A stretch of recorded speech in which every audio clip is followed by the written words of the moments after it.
வணக்கம், இது Aarthi cafe.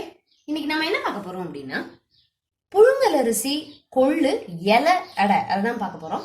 So புழுங்கல் அரிசியை நியர்லி நான் ஒரு 2 மணி நேரம் ஊற வச்சிருக்கேன். எவ்வளவு எடுத்திருக்கேன் அப்படின்னு பார்த்தீங்கன்னா அரை கப்பு, நியர்லி 100 கிராம். ஸோ இப்போ நம்ம என்ன பண்ணிடலாம், நல்லா தண்ணியை வடிச்சிட்டு அரை கப்புனா 1 கப்பு தண்ணி, அதாவது எவ்வளவு புழுங்கல் அரிசி எடுத்திருக்கோமோ அதே மாதிரியே 2 பங்கு தண்ணி விட்டு நல்ல மாவா அரைச்சு வச்சுட்டு பார்க்கலாம். மேல் மாவுக்கான அந்த புழுங்கல் அரிசியை 2 பங்கு தண்ணி விட்டு நல்லா அரைச்சிட்டேன். ஆக்சுவலா அரிசியை நல்லா மசிச்சதுக்கு அப்புறம் தான் தண்ணி சேர்க்கணும். முன்னாடியே சேர்த்துட்டோம் அப்படின்னா அரிசி மசியாது. இப்போ அதை நம்ம மாவை கலரிடலாம். அதுக்கு நம்ம என்ன பண்ணணும் அப்படின்னா வானலியில நல்லெண்ணெய் விட்டு அப்படியே கலர ஆரம்பிக்கணும். வானலியில 2 டீஸ்பூன் நல்லெண்ணெய் விட்டுருக்கேன். இப்போ நம்ம அரைச்சு வச்சிருக்க அந்த அரிசி மாவை இதுல சேர்த்துருவோம். சிம்மிலேயே தான் நம்ம வச்சு கலரணும். இதுக்கு நம்ம மேல் மாவுக்கு சப்புன்னு இல்லாமல் இருக்கிறதுக்காக நான் கொஞ்சமாக உப்பு சேர்த்துருக்கேன் மாவில். ஸோ அப்படியே கிளற ஆரம்பிச்சிடலாம். அடியில் முதல்ல அந்த சூட்டுக்கு கொஞ்சமாக அப்படியே லைட்டாக அப்படி ஒட்ட தான் செய்யும். அப்படி கலர சரியாயிடும். சிம்மில் வச்சு கலரணும், அவ்வளோதான். மற்றபடி கைவிடாமல் கலரணும் அப்படின்லாம் இல்லை. ஸோ அந்த மாதிரி செஞ்சுட்டே இருந்தோம் அப்படின்னா ஆட்டோமேட்டிக்காக அந்த உருவான கீழ் அந்த குட்டி குட்டியாக லம்ஸ் இருக்குல்ல அதெல்லாம் கரைஞ்சிடும். மாவு பந்தாட்டம் அப்படியே உருண்டு வந்தாச்சு.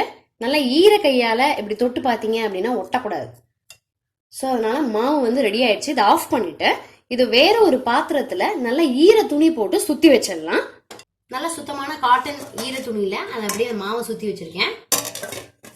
இப்போ பூரணத்துக்கு கொள்ளு பருப்பு எடுத்துருக்கேன். நான் கொள்ளை என்ன பண்ணிருக்கேன் அப்படின்னு பாத்தீங்கன்னா நல்ல வாசனை வர வரைக்கும் அதை வறுத்து எடுத்து வச்சிருக்கேன். நியர்லி அரை கப்பு கொள்ளு, அரை கப்பு துருவின வெல்லம். கொஞ்சம் ஸ்வீட் ஜாஸ்தியா வேணும்னா நீங்க ஜாஸ்தியா எடுத்துக்கலாம். 1/4 கப்பு துருவின தேங்காய், 1/4 டீஸ்பூன் ஏலக்காய் பொடி, ஒரு 2 டீஸ்பூன் நெய் வாசனைக்கு, கொள்ளை வேக வைக்கிறதுக்கு தேவையான அளவுக்கு தண்ணி. இப்ப அந்த வறுத்த கொள்ளை நல்லா களைஞ்சிட்டு மூழ்கிற அளவுக்கு தண்ணி விட்டு ஒரு 2-3 விசில் ஹை ஃபிளேம்ல வச்சு ஆஃப் பண்ணிடலாம். தானாவே ப்ரெஷர் போட்டோம். குக்கர்ல தானாவே ப்ரெஷர் போகட்டும். அதுக்குள்ள நம்ம என்ன பண்ணிடலாம் அப்படின்னா அந்த வெல்லத்தை கரைச்சு வச்சுப்போம். அந்த எடுத்துக்கிட்ட வெள்ளத்துல நான் ஒரு 2 டீஸ்பூன் தான் தண்ணி விட்டுருக்கேன். அதாவது நனையிற அளவுக்கு தண்ணி விட்டுருக்கேன். இதை ஹீட் பண்ணி கரைச்சு வடிகட்டி எடுத்து வச்சுப்போம். வெள்ளை கரைசல வடிகட்டி எடுத்து வச்சுட்டேன். இதுவும் ப்ரெஷர் போயிடுச்சு. ஸோ அது எப்படி இருக்கு அப்படின்னு பார்க்கலாம்.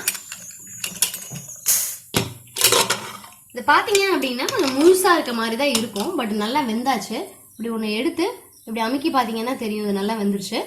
இந்த தண்ணி எல்லாத்தையும் வடிச்சிட்டு இதை மிக்சியில லைட்டா ஒரு ஓட்டி எடுத்துக்கலாம்.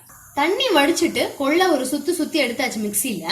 இப்ப நம்ம என்ன பண்ணிடலாம், வானலியில கொள்ளு, நம்ம அந்த வெள்ளை கரைசல், தேங்காய் துருவல், நெய், ஏலக்காய் பொடி எல்லாத்தையும் ஒன்னா சேர்த்து நல்லா கெட்டியா வர வரைக்கும் கிளறணும்.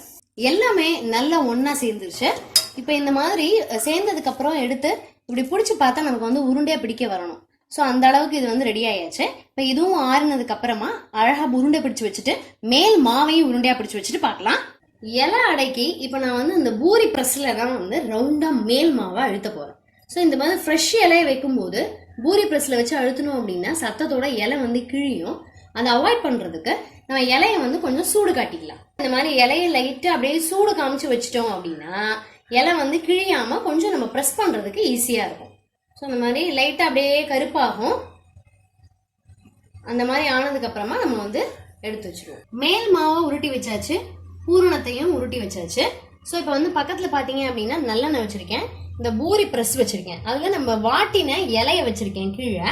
இப்போ அதில் நல்லெண்ணெய் தடவி இருக்கேன். இப்போ நம்ம என்ன பண்ணிடுவோம், மேல் மாவை இதில் வச்சு இன்னொரு இலையால மூடி ப்ரெஸ் பண்ணுவோம். ஸோ அந்த மாதிரி நடுவில் இப்படி மாவை வச்சுட்டு இன்னொரு இலை இருக்கு இல்லையா அதை இப்படி மேல வச்சு பூரி பிரஸ் அப்படியே அழுத்தலாம். நல்ல அழகா இன்னும் கொஞ்சம் தேவையான அளவுக்கு மெல்லிசா வர வரைக்கும் கொஞ்சம் நம்ம அதை அழுத்துவோம். ஸோ இந்த அளவுக்கு அப்படியே இந்த அளவு சரியா இருக்கும். இப்போ இது நடுவில் ஒரு பூரணத்தை வச்சு க்ளோஸ் பண்ணிடலாம். நல்லா அழகா வச்சு கொஞ்சம் நல்லா ஃபுல்லா அப்படி பரத்துற மாதிரி வச்சு இதை அப்படியே மூடிடுவோம். மூடி இதை அப்படியே சோமாஸ் மாதிரி நம்ம அப்படியே இப்படி பண்ணிடலாம். இதனுடைய வாயை இப்படி க்ளோஸ் பண்ணிட்டு இதை இன்னொரு இலையில வச்சு நம்ம இப்ப இட்லி பானையில வேக வைக்க போறோம். இதை இன்னொரு இலையில வச்சுட்டேன். இந்த இலைய என்ன செய்வோம் அப்படின்னா அப்படியே மூடிடுவோம். மூடி இதை இட்லி பானையில அப்படியே வச்சிடலாம். ஸோ இதே மாதிரியே எத்தனை உருண்டைகள் செஞ்சிருக்கோமோ அத்தனையும் நம்ம வேக வைக்க போறோம். இதை கொஞ்சம் கட் பண்ணி வச்சுக்கலாம். இது நியர்லி ஒரு 8 to 10 நிமிஷம் ஹை ஃபிளேம்ல வேகணும். ஹை ஃபிளேம்ல வச்சு 10 நிமிஷம் ஆயிடுச்சு. ஸோ இப்போ இதை எடுத்துடலாம். நான் கிட்டத்தட்ட ஒரு 4 வச்சிருக்கேன். உங்ககிட்ட காமிக்கும் போது பெருசா இருந்தது இல்லையா, அதை அப்படியே சைட்ல கட் பண்ணிட்டேன். ஸோ இது இப்போ எடுத்துடலாம். இப்படி ஓபன் பண்ணி பாத்தீங்க அப்படின்னா சூப்பரா அழகா மினுமினுப்பா அப்படியே வெந்திருக்கும். இதுல நீங்க அப்படியே பரத்தி வச்சீங்க அப்படின்னா அது ஃபுல்லா அப்படியே வந்து இந்த புரோணம் இருக்கும். இதே மாதிரி 4 செட்டு இருக்கு. ஆக்சுவலா இதை நீங்க ஈவினிங் டிஃபனா செஞ்சிட்டோம் அப்படின்னா நமக்கு நைட்டு டின்னரே தேவைப்படாது. நல்ல ஹெவி, அதே சமயத்துல பயங்கர சத்தும் கூட. சுட சுட புழுங்கல் அரிசி கொள்ளு இலையிட ஃபென்டாஸ்டிக்கா ரெடி ஆயிடுச்சு. நீங்களும் ட்ரை பண்ணி பாருங்க, அடிக்கடி செய்ய ஆரம்பிச்சிருவீங்க. சத்து நிறைஞ்சது. நாம எடுத்துக்கிட்ட அளவுக்கு இதே மாதிரி இன்னொரு செட், அதாவது 8 வரும் நமக்கு. ஸோ நல்ல ஹெல்த்தியானது. நீங்க செஞ்சு பார்த்துட்டு எனக்கு நீங்க கமெண்ட் பண்ணுங்க.